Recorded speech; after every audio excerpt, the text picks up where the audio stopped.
ఏదో ఒక పాపం ఇరులాగా ఉన్నే సూழ்ந்திருக்கிறது. ఏదో ఒక పాపం చీకటిగా మారి నిన్ను పట్టి పీడిస్తా ఉంది. అది మదుపాన పழக்கமாய் இருக்கலாம், అది త్రాగుబోతనమే కావచ్చు, அல்லது போதை வஸ்துகளாக இருக்கலாம், అది మత్తు పదార్థాలే కావచ్చు. இன்றைக்கு நீ மனம் திரும்பு. యవనస్తుడా, ఈ రాత్రే నీవు మనసు మార్చుకో. வாலிப மகளே, இன்றைக்கு நீ மனம் திரும்பு. యవనస్తురాలా, ఈ రాత్రి నీ బ్రతుకు మార్చుకో. ஒரு பாவம் உன்னை தொடர்ந்து வந்து கொண்டிருக்கிறது. నీ పాపం నిన్ను పట్టించక మునిపే ஒரு பெற்றோருக்கு தெரியாமல் இருக்கலாம், కన్న తల్లిదండ్రులకు తెలియకపోవచ్చు. ஆனால் ఆండవర్ సకలத்தையும் அறிந்த தேவன். యేసుక్రీస్తు అందరిని ఎరిగినవాడు, ఆంతర్యములు ఎరిగినవాడు. ஆகவேதான் நீ மனம் திரும்ப வேண்டும் என்று பேசுகிறார். అందుకే ప్రభు చెప్తున్నాడు, మనస్సు మార్చుకో.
దేశాన్ని మార్చాలనే ముందు నేను మారాలి అనే ప్రశ్న మనకు కలగాలి.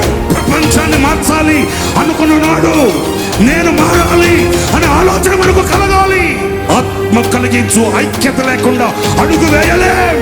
ఆత్మ కలిగించు ఐక్యతను పొందకుండా లోకానికి క్రీస్తుని చూపలేం. క్రీస్తు కొరకు నిలవలేము. ఎక్కడికి వెళ్ళిన అపజయాలే. కుటుంబాల్లో సమాధానం లేదు, వ్యాపారంలో లాభం లేదు, సమాజంలో గౌరవం లేదు. యేసు రక్తము చేత కడగబడిన వాడివే, వాక్యాన్ని చదువుతున్న వాడివే, దేవుని సన్నిధిలో నిలబడిన వాడివే, గుడారాల పండుగ వచ్చిన వాడివే, అయినా ఓటమి. ప్రజల్లో దైవ భయం లేకుండా పోతుంది. దేవుని మాట అంటే విలువ లేదు, దేవుని మాట అంటే రెస్పెక్ట్ లేదు. అందును బట్టే సంఘానికి అపజయం.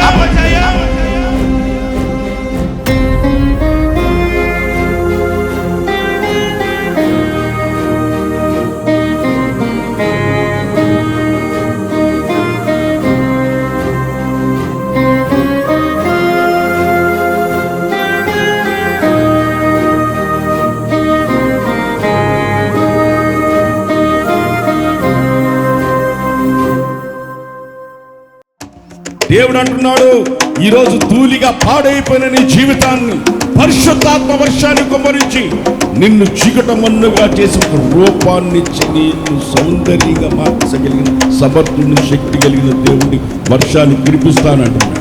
అది పరిశుద్ధాత్మ వర్షం, తీవ్రకరమైన వర్షం.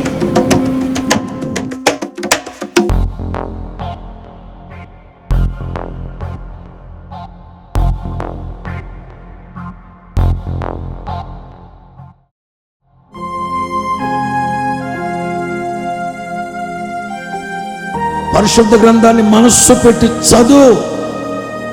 దేవుని చిత్తం ఏమిటో తెలుసుకో.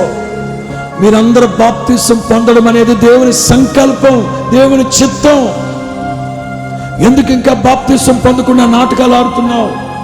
ఎందుకు ప్రభు రాజ్యంలో వారసులుగా మారట్లేదు? ఎందుకు జీవ గ్రంథం మీ పేరు రాసుకోవట్లేదు? ఎంతకాలం లోకం లోకం లోకం పాపంలోనే ఉన్నావు. మిమ్మల్ని గురించిన దేవుని చిత్తం ఏమిటో తెలుసా? మీరు బాప్తిసం పొందాలి.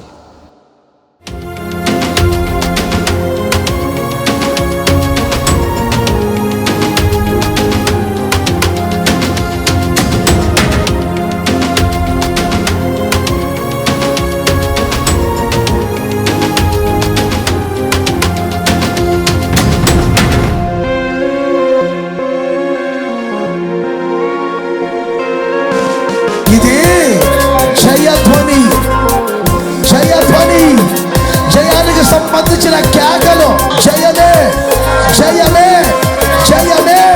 రాబోయే రోజుల విజయోత్సవాలతో